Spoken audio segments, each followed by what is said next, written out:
أعوذ بالله من الشيطان الرجيم بسم الله الرحمن الرحيم السلام عليكم ورحمة الله وبركاته الحمد لله الحمد لله الحمد لله الحمد لله الحمد لله الحمد لله اللهم أنت ربي لا إله إلا أنت خلقتني وأنا عبدك وأنا على عهدك ووعدك ما استطعت أعوذ بك من شر ما صنعت أبوء لك بنعمتك علي وأبوء بذنبي فاغفر لي فاغفر لي فاغفر لي فإنه لا يغفر الذنوب إلا أنت. Oh, lupa nak check dekat live okey ke ni? Sekejap ya. Kadang-kadang dia tersetting ni, apa nama ni? Dia tersetting jadi private. That should be okay.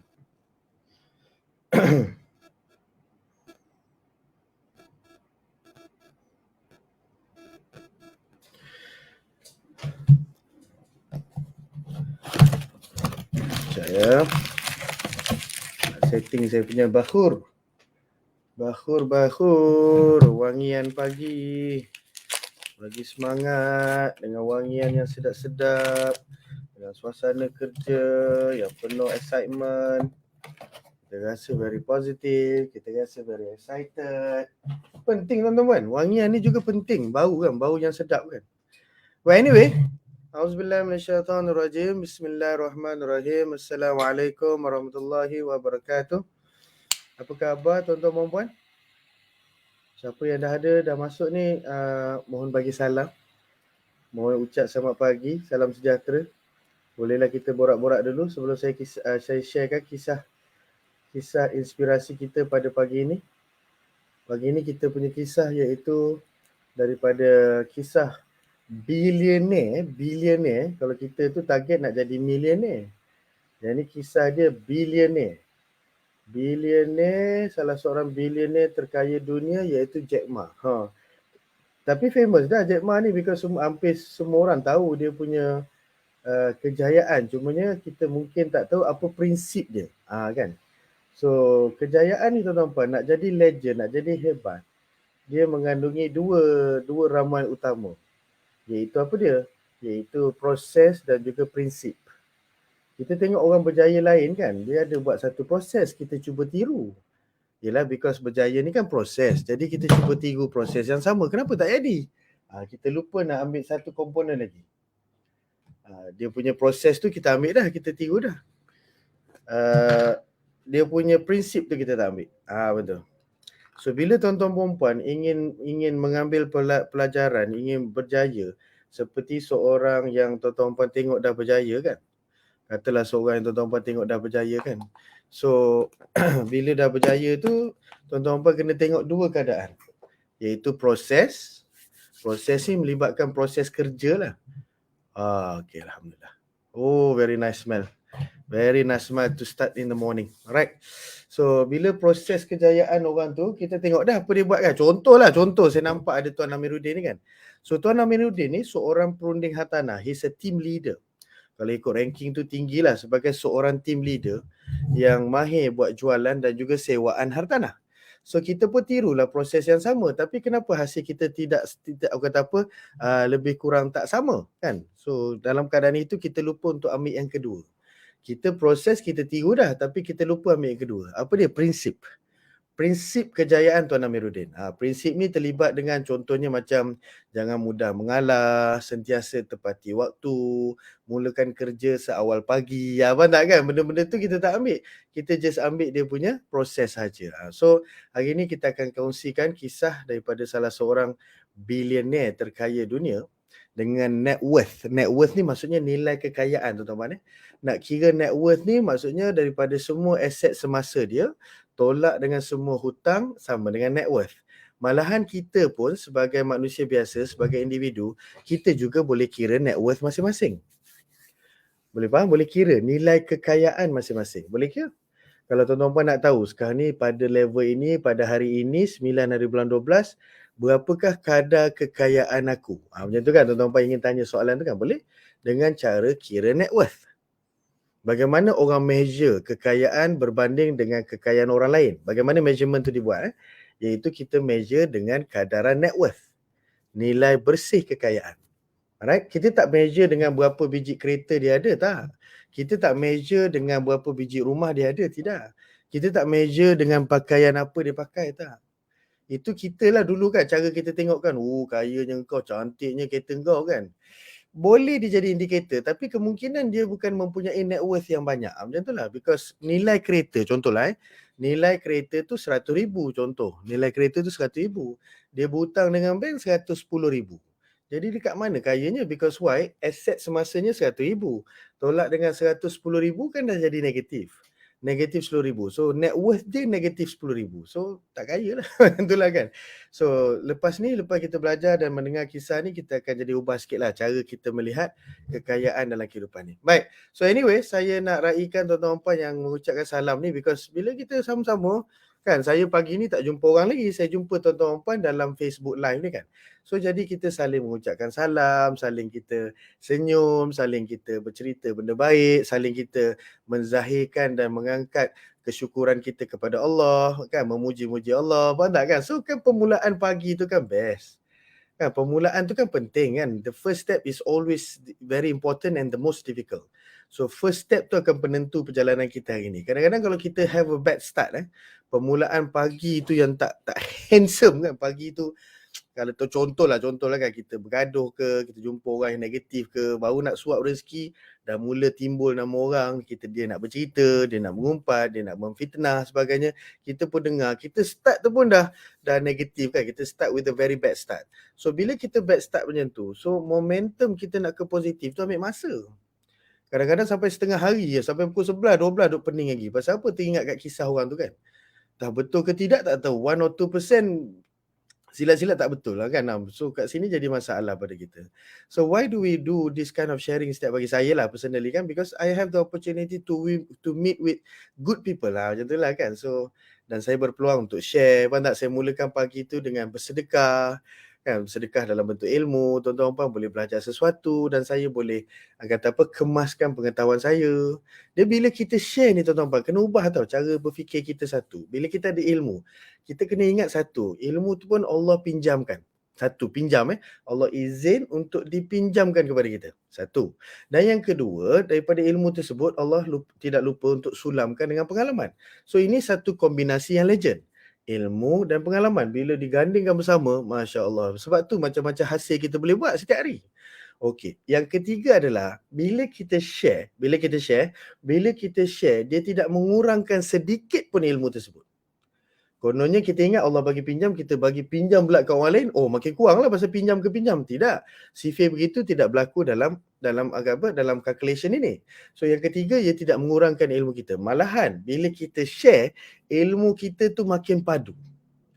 Tuan-tuan puan, ingat siapa yang boleh tulis pembelajaran kita pada pagi ni, bila kita share, bila kita tulis, kalau tuan-tuan buat contohnya buat live, buat video, share, okey. Bila kita share, ilmu tu makin padu, makin kemas, contoh dia pun makin sedap, penerangan dia pun makin smooth. So that kind of thing tuan-tuan puan akan terima, akan dapat bila setiap kali tuan-tuan puan rajin untuk berkongsi dengan insan lain. So ini pesanan saya lah pada tuan-tuan. Kadang-kadang rasa segan, kadang-kadang rasa macam aduh, ataupun yang tak best kalau negatifnya rasa macam aduh alamak, nanti dia pandai habislah rezeki. Faham tak? Ini semua akan berbalik kepada, because ini salah satu prinsip Jack Ma tu saya kata tu yang membawa kepada intro saya pagi ni. Kan dia kata apa? It's about sharing lah. Sharing is about caring. You do good things to people lah. Macam tu lah. Okay, yang seterusnya lah nombor-nombor seterusnya adalah bila kita share tuan-tuan puan, betul saya faham ada tuan-tuan puan akan rasa kebimbangan yang ilmu itu terlalu kerdil. Ada tak perasaan tu tuan-tuan puan? Kalau ada perasaan tu sila tekan nombor 3 tuan-tuan puan. Kita rasakan nak share, kita rasakan nak buat kebaikan. Dah tahu pun kan dalam kepala kita tahu ini ilmu Allah bagi pinjam. Apa-apa jadi kat aku, habislah ilmu tu kan. So ambil peluang untuk share. Tapi kita rasa ilmu tu kerdil. Kita rasa ilmu tu terlalu kecil. Siapa ada perasaan tu? Kalau ada perasaan tu tekan nombor 3 tuan-tuan puan. Siapa ada perasaan yang dia ada ilmu tapi dia rasakan ilmu tu terlalu sikit untuk di-sharekan? Siapa ada perasaan tu? Kalau ada perasaan tu tengah nombor 3. Baik, okey. So, dekat sini saya nak bagi dekat sini saya nak bagi tips bagaimana saya sendiri pun sebagai manusia biasa, sama macam tuan-tuan puan, sudah tentu saya juga ada perasaan yang sama. Apa sangat aku nak share ni kan, takkan orang tak tahu kot. Okey, dekat sini saya boleh bagi beberapa tips bagaimana anda boleh hilangkan perasaan yang bahaya itu. Because why? Bila kita share, kita ada peluang untuk buat perigi pahala kita. Kita share ilmu yang kita ada, ilmu dengan sulaman pengalaman tersebut. Bila kita share, orang lain dapat kebaikan, orang lain buat, orang lain boleh buat pula kehidupan. Contohlah Tuan Fendi Bakar, Tuan Amiruddin, Nashran, Ashraf kan. Contohlah ada di antara ni yang perunding hartanah kan. Dia ajar kepada orang lain untuk buat perunding hartanah dengan baik. Masya Allah. Orang yang dia ajar tu pula boleh bina kehidupan daripada ilmu tersebut. Akan jadi perigi pahala kita tu. Okay. So satu saya nak bagi beberapa tips bagaimana anda boleh hilangkan perasaan yang kekerdilan ilmu tersebut. Okey, yang pertama adalah kita tahu ilmu tu dipinjamkan, satu, dan Allah suka apa? Allah suka kita menyampaikan kebaikan. Okey, satu. So kita tenang dah. Yang kedua tuan-tuan puan, ingat kita ni hamba. Hamba definisi dia apa? Jauh dari kesempurnaan. So kita tak perlu bimbang, apa-apa kita buat pun tak akan ada satu perkara yang kita buat dia akan capai darjat sempurna. Tidak akan, because itu nature kejadian kita. Sifat kesempurnaan siapa? Kita berbalik hanya satu je yang ada sifat kesempurnaan, iaitu pencipta kita, Allahu Rabbi. So daripada situ kita faham yang ialah kalau nak tunggu sempurna, maka sampai bila pun kita takkan share. Kalau nak tunggu ilmu tersebut sempurna, sampai bila kita takkan share? Because why? Sentiasa akan ada ruang penambahbaikan. So sementara ada 10 sen, sementara 20 sen, mulakan daripada situ. Mulakan memberi daripada situ. Sama juga bersedekah. Kan kita ada sikit kan? Ya, sikit lah. Dia sedekah paling power ni sedekah yang menggetarkan. Yang menggetarkan kita punya iman. Macam tu kan? Kita jadi macam, ya Allah, aku yakin ke tak yakin kan? Macam tu lah kan?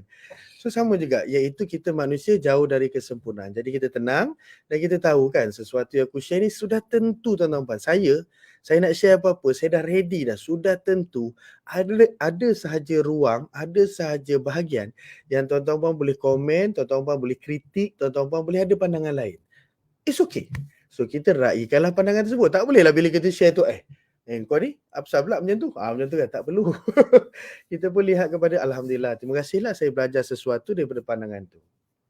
Okey, dan yang terakhir sekali tuan-tuan puan, kenapa kita nak share ialah satu benda yang kita nak capai yang Allah suka. Apa dia Allah suka dan Nabi suka, iaitu insan yang paling baik adalah insan yang sering memberi manfaat kepada insan lain.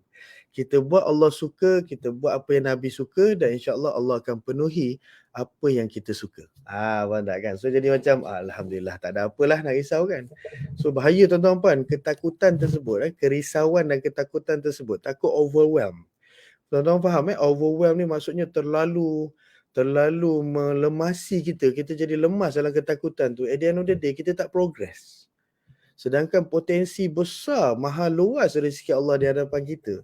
Tapi kita memilih untuk duduk diam kerana takut. Kita memilih untuk berada dalam circle yang sama, zone yang sama, posisi yang sama. Kenapa tak nak progress? Takutlah, tak selesa lah kan.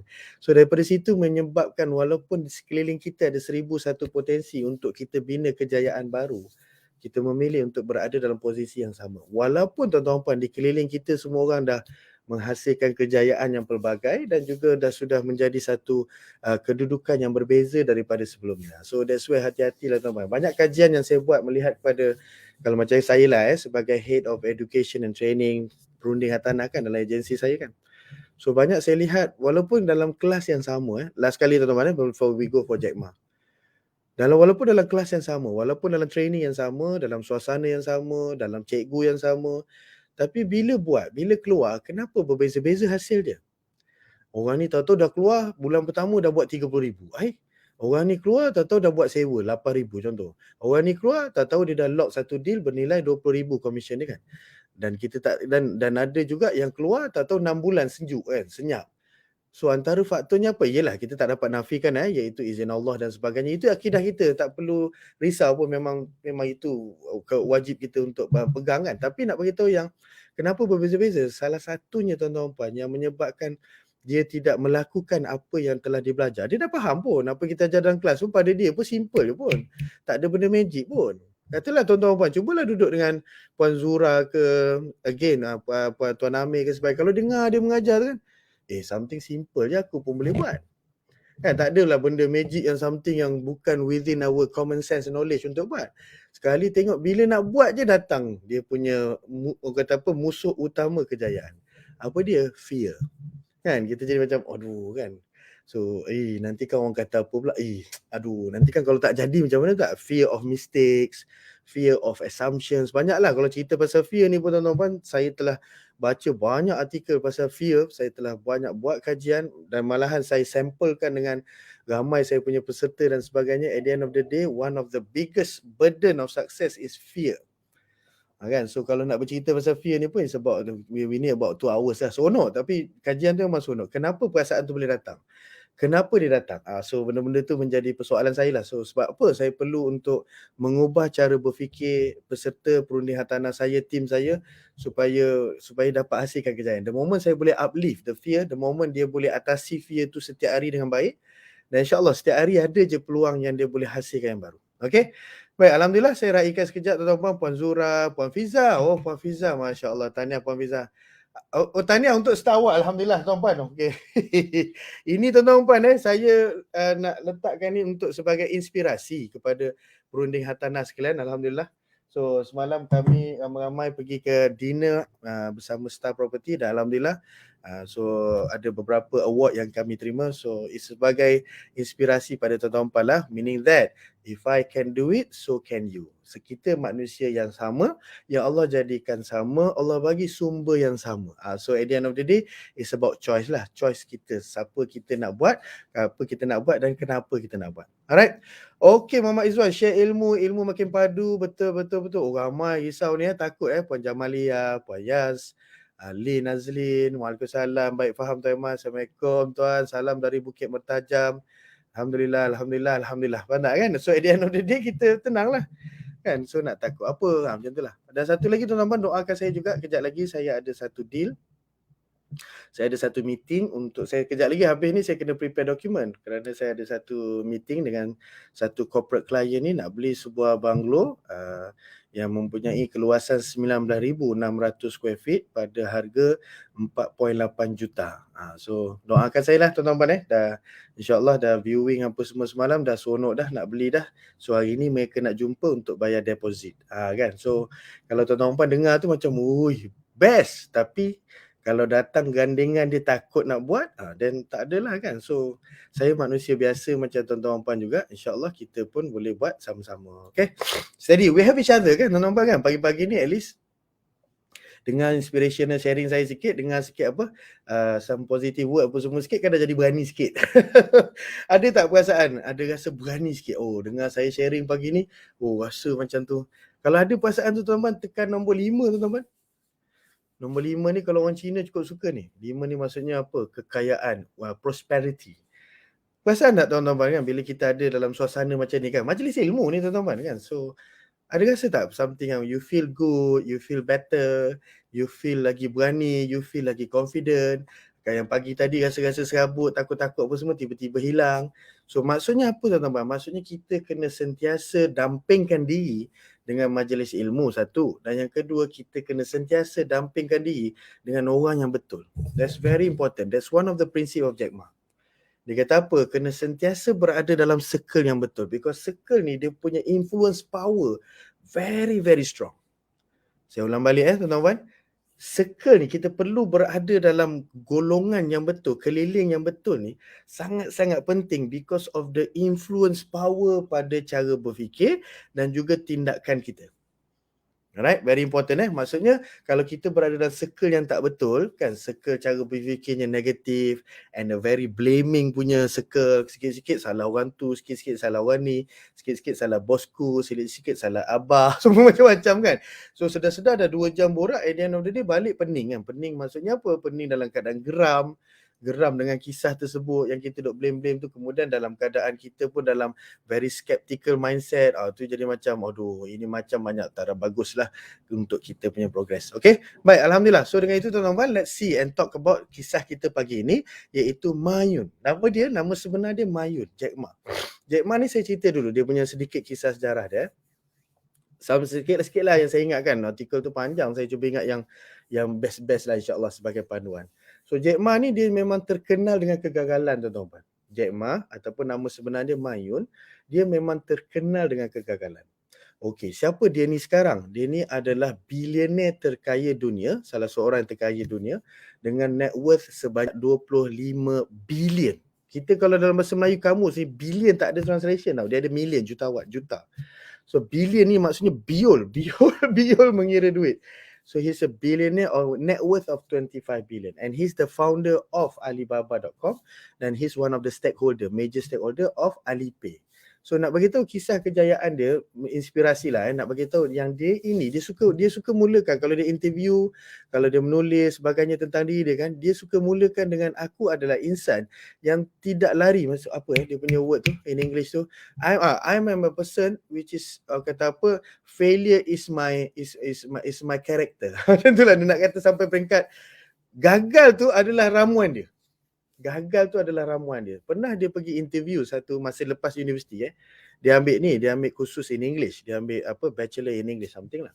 So dia pergi interview KFC baru buka dekat China masa tu. So candidate masa tu ada berapa Allah tak ingat nombor bilangan ni. Nak kata candidate tu tak ramai. Dan dia 28 orang. Kandidatnya 28 orang, yang dia perlukan 26 orang. Dia tak terpilih. Itu antara ni lah daripada barisan company-company corporate besar yang dia bawa degree dia tersebut dan semuanya turn down dia. So satu. Yang kedua dia pergi interview polis. Polis tu 9 orang. Yang pergi interview tu 9 orang, yang dapat 8 orang. So dia adalah orang yang tak dapat tu. So dia bagi tahu apa kat diri dia kan, bila dalam interview tu dia cerita dalam bentuk kelakar lah. So failure is my best friend. Macam tu lah dia kata nak bagi tahu yang so he's used to failure. So menjadikan tuan-tuan, menjadikan dia punya prinsip yang sebagai biasakan diri dengan kegagalan, kritikan dan penolakan. Saya ulang balik prinsip satu kita ambil 5 lah tuan-tuan. Prinsip dia banyak ni, ada 12. Kita ambil 5 lah because we have about sikit-sikit je tuan-tuan, something yang kita ambil 1 2 cukup dah. At least some percent of knowledge kita dapat. Yang pertama tuan-tuan, nak jadi legend, nak jadi hebat, nak jadi super duper manfaat macam Jack Ma yang satu dunia dapat kebaikan daripada seorang insan yang sangat kerdil ni. Kecil je orangnya. So dia kata apa? Nombor satu tuan-tuan ready Nombor 1, biasakan diri dengan kegagalan, kritikan dan penolakan. Saya ulang balik, biasakan diri. Kita kalau nak jadi hebat dan kita faham kan, kita gagal ni, kita kena kritik, kita kena tomah, kita kena tuduh, kita kena fitnah dan kita biasa ditolak, rejection. Okay? Maksudnya apa? Failure and rejection kita kena biasakan. Because why? Okay, menurut Jack Ma, because dia somehow berterima kasih dengan penolakan-penolakan yang dulu. Terima kasih dengan rejection dulu. Even masa dia nak start Alibaba pun, dia duduk dengan kawan-kawan dia. Masa tu lah cerita pasal zaman awal internet dan sebagainya kan. Masa dia nak start Alibaba tu, dia tak ada duit. Dia tak ada, orang kata apa, modal yang cukup lah untuk start. So dia panggil lah kawan-kawan dia dalam satu meeting. So it's about 16 of them. So 14 of them turn down. Maksudnya 14 orang tak nampak apa dia ni punya idea. So dia kata apa, itu antara ramuan. Tapi pasal sebelum tu dia telah dilatih oleh KFC, oleh polis kan, semua dia kena reject kan. So what he did is that he understand untuk kita menghasilkan sesuatu yang hebat, untuk jadi orang kata apa, inspirational, kejayaan yang power, nak tak nak kita kena biasakan diri dengan kegagalan, kritikan dan penolakan. Alright, itu nombor 1 Nombor 2 apa dia? Kita tuan-tuan puan, we must have a dream. Dia kata apa? Wajib. Bukanlah dia sebut wajib tapi dia nak kata yang kita kena ada impian, kita kena ada sesuatu yang besar yang kita nak capai. Tolong tulis tuan-tuan sebagai kemaskan kita punya ilmu tu. Saya ambil 5 lah tuan-tuan dia ada berbelas dia punya prinsip ni, tapi saya ambil 5 je untuk at least sikit-sikit pun cukup dah. Kita nak ilmu sikit-sikit yang kita boleh ingat dan kita boleh buat. Ilmu banyak tapi satu pun tak ingat, satu pun tak boleh buat. Jadi kat mana tu dia jadi seronok majlis ilmu je lah. Keindahan teori sahaja. Baik, yang kedua apa dia? Kita wajib kena ada impian. Dan syaratnya tuan-tuan, impian tu mesti besar. Bagaimana kita nak tahu impian tu besar? Iaitu apabila kita bercakap dengan orang lain tentang impian tersebut, orang lain akan ketawa kat kita. Okey? Boleh faham tuan-tuan? Bila kita bercakap dengan orang lain tentang impian yang kita nak capai tu, Kan contohlah saya bercakap dengan Puan Nurizati, Puan E lah. Okey, Puan E ni kan saya punya idola ni contoh. Kata Puan E, saya berimpian satu hari nanti kita ada 10,000 orang perunding hartanah. Contoh. Kan itu memang impian saya pun. So saya beritahu Puan E, kata Puan E, saya berimpian dengan sistem, dengan apa structure yang kita ada, support system yang kita ada. So saya berimpian untuk ada 10,000 orang perunding hartanah. Sekali Puan E pun tutup mulut. Kenapa Puan E? Tak logik lah Man. Come on lah, 10,000 pecah lah kepala kau nak fikir. Dan aku kenal lah kau Man. Kau tak boleh lah, 1-2 orang boleh lah. Tapi 10,000 no lah. Okey, kalau orang kata begitu tuan-tuan puan, terhadap impian kita itu maksudnya apa? Impian kita tu besar. Okey, saya buat contoh simulation beginilah.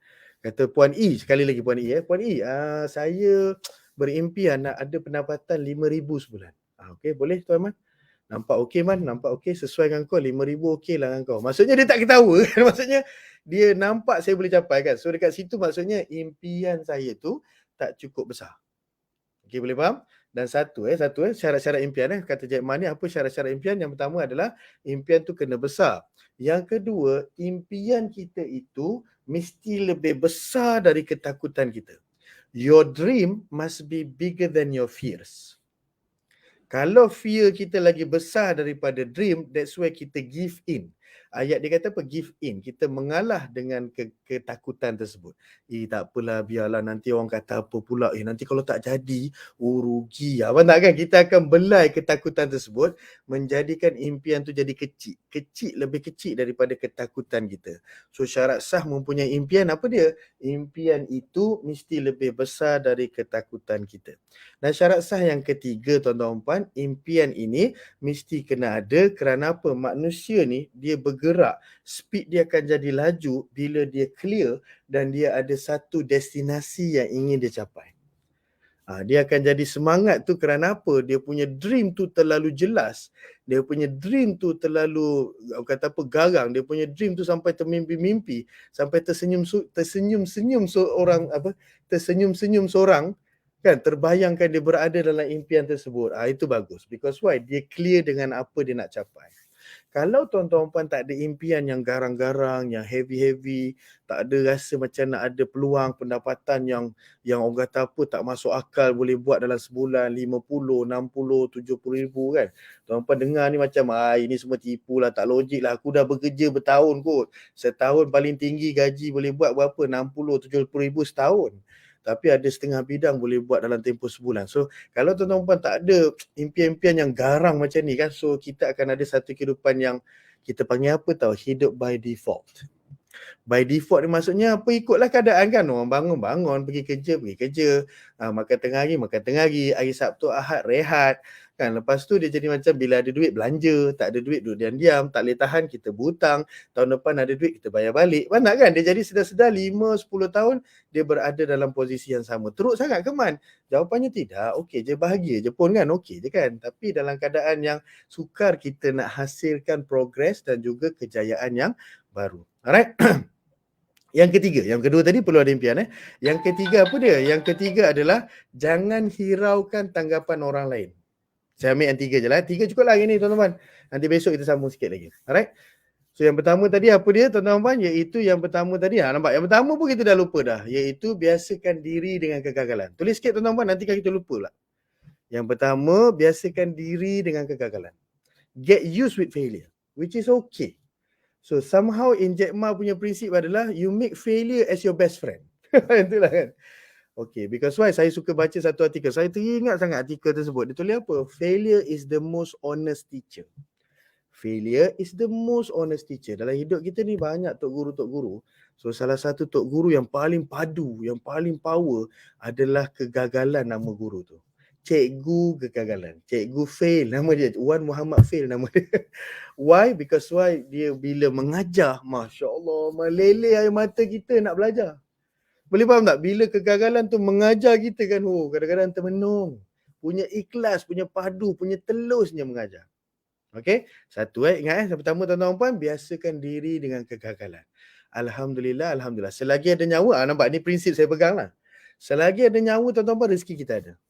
Kalau rezeki kita dah habis, maksudnya nyawa kita pun berakhir.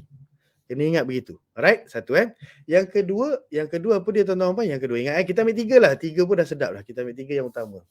Yang kedua iaitu mesti kena ada impian. Yang kedua, tuliskan tuan-tuan puan, mesti wajib kena ada impian. Dan impian itu mesti lebih besar daripada ketakutan kita. Our dream must be bigger than our fears. Which is okay. Fear ni built in tuan-tuan puan. Memang satu mesin, memang kita ni kalau katalah sebagai satu kejadian, memang fear tu diletakkan dalam tu. Dan penting pun kena ada pun fear on certain circumstances kan. Tapi dalam keadaan dengan dream kita tak boleh. Kita mesti ego dengan dream kita. Kita mesti sombong, kita mesti macam marilah lawan lah macam tu lah kan. Tak boleh macam tak apalah besar sangat lah 50,000 sebulan. Tak apalah kereta tu tak mampu. Aku ni biasa-biasa je. Tuan-tuan puan, itu satu juga saya pernah ditegur. Saya pernah ditegur oleh salah seorang tok guru saya lah. Yelah, bukanlah kata kita tak okey buat kita nak rendah diri. Saya ni biasa-biasa je tuan. Saya ni siapalah sangat budak kampung. Takkanlah nak pakai kereta macam tu kan. Contoh lah kan. Kita kononnya kita nak okeylah, bukanlah kata salah pun. Tapi kita rasa macam kita nak rendah diri. Rupa-rupanya dia boleh jadi satu doa. Because Allah menurut sangkaan kita. Ingat tuan-tuan puan. Hati-hati tau dalam kita cuba merendah diri di hadapan orang ataupun pada diri sini kita cakap seorang-seorang. Takkanlah aku ni Allah duduk kata apa mandi parit je kot dulu kan, duduk kampung apa makan nasi lebih kurang, takkanlah aku boleh berjaya macam dia. Jangan tuan-tuan puan, jangan buat diri tu, because Allah menurut sangkaan kita. Dan Allah sebut pun kan, berfirman Allah menurut sangkaan hamba-Nya. So kalau kita bersangka alah takkanlah rezeki aku macam tu, biasa-biasa cukuplah katakan. Nanti kan kaya kan sombong pula. Apa nak kan? So kita jadi benda tu ramai je tuan-tuan puan. Contoh malahan sahabat Nabi. Kalau daripada 10 yang dijamin syurga tu, 7, 8 tu adalah usahawan, adalah orang-orang kaya. Awak nak kan? So kita jadi macam, tak boleh. Bahaya. Jangan. Dengan tuan-tuan puan, duduk sorang-sorang. Yelah, aku ni orang biasa-biasa je. Kan, alah tak adalah, ini pun dah okey lah. Takkanlah aku jadi pemimpin hebat. Takkanlah aku boleh buat sebulan 50, 70 ribu. Takkan. Aku 3-4 ribu punya orang je. Bahaya ni tuan-tuan puan. Saya nak bagi tahu ni, saya dipesan begitu. Jangan sebut yang tu. Allah makbul baru kau tahu. Astagfirullahaladzim. Alright. So yang kedua kena ada impian. Yang ketiga tuan-tuan, this is my best. The best advice from Cik Ma. Apa dia? Iaitu dalam keadaan apa dia? Jangan hiraukan tanggapan orang lain. Saya ulang balik, tapi saya suka dalam bahasa Inggerisnya. Apa dia? Do not live in others people's assumptions. Jangan hidup dalam andaian orang lain. Okey, tulis saya tuan-tuan jangan biarkan hidup kita berada dalam pandangan orang. Maksudnya apa? Kita nak buat apa-apa, tanya pandangan orang. Kita nak buat apa, kita takut orang akan memandang kita serong. Kita nak buat apa-apa, kita takut orang akan bercakap. Jangan hidup dalam tanggapan orang lain. Maksudnya, jangan hiraukan. Kalau kita rasa dream kita tu padu, kita rasa dream kita tu kemas dan kita yakin, kita tahu Allah bersama kita untuk bantu kita capai impian tersebut. Kenapa impian tersebut impian baik-baik kan? Nak ada pendapatan yang banyak supaya kita boleh bersedekah, kita nak bantu ramainya orang sekeliling kita yang susah kan. So dengan peluang kita buat bisnes, jadi ejen insurans ke unit trust ke apa-apalah bisnes tuan-tuan puan, kita boleh buat duit. Bila buat duit tu kita boleh bantu bukan ekonomi keluarga kecil kita je. Kita boleh bantu orang tak kenal. Ada anak yatim boleh makan kerana usaha kita. Boleh faham maksudnya? Feel tak tuan-tuan? Dia punya padu tak dia punya penceritaan tu? Maksudnya ada anak yatim boleh hidup setiap hari kerana kesabaran kita buat bisnes. Boleh faham gitu? So kalau kita punya impian begitu, kan kita nak buat duit yang banyak supaya kita boleh bantu orang, supaya kita boleh jadi insan manfaat. Ingat duit bukan impian, duit tu adalah result. So apa kita nak jadi? Impian kita apa? Nak jadi orang yang hebat, yang bermanfaat pada manusia lain dan hebat di mata Allah. Cukup dah. Bukan di mata manusia pun, tak perlu orang nak setuju pun apa kita buat. Hebatlah kau, cayalah kau. Tak payah. Kita tak payah tunggu tu pun. Yang penting di mata Allah kita buat apa yang Allah suka. Dan Allah hadirkan, Allah izinkan apa kita suka tu kadang-kadang dalam tak sedar. Alright, okay. So jangan hidup dalam andaian orang lain. Biasalah tuan-tuan, kadang-kadang kita nak buat contoh tuan-tuan puan last tuan-tuan puan nak naik satu status share pun tuan-tuan puan kata fikir, ini nanti kan orang kata apa pula ni kan. Nanti kan orang ketawa pula ayat aku ni. Ayat aku dah lah tak best. Nanti kan orang ingat, best sangat tu, power sangat lah tu, share kat orang kan. Di end of the day tuan-tuan puan akan pilih apa? Tak apalah. Biarlah tak share. Bila kita tak buat, maksudnya kita selesa. Sebab tu selesa adalah musuh utama progress. Alright, convenient is the worst enemy for progress. Because why? Nak progress kita kena ada tak selesa. Kita jadi macam takut-takut, kita jadi nak kena berjumpa orang baru, kita jadi nak kena buat benda yang luar biasa daripada biasa kan. So susahlah kita nak progress kalau karakter tu ada. Okay? Alhamdulillah tuan-tuan puan, thank you very much. Allah maaf saya punya tuan guru muallim ada muallimah Puan Izzah Yusof MJ. InsyaAllah kita jumpa kejap lagi. Alright, so alhamdulillah tuan-tuan puan, so kita rumuskan tadi apa 3 inspirasi daripada kisah Jack Ma tadi. Yang pertama, kita mesti biasakan, kita mesti berkawan rapat dengan kegagalan. You must have. Kalau nak berjaya, nak hebat, nak legend, satu mesti biasakan dengan kegagalan. Yang kedua, kena ada impian. Ambil peluang dengan satu kehidupan yang Allah bagi ni, kita nak ada impian yang hebat-hebat. Kan, jangan impian yang biasa-biasa. Orang biasa punya impian tak apa, kita bagi peluang orang biasa. Namun kita yang bagi tahu diri kita yang kita nak jadi orang yang hebat. Peluang satu je, satu one and only chance. Habis nyawa kita, habis nafas kita, tarik, lepas tak ada dah, so habis dah peluang tu. So kita dah lihat berapa ramai sekeliling kita yang Allah dah jemput kan menemui kekasih sejatinya. So tapi dalam keadaan itu kita lihat dah ambil panduan. Okey, tak apalah, dah cukup lah.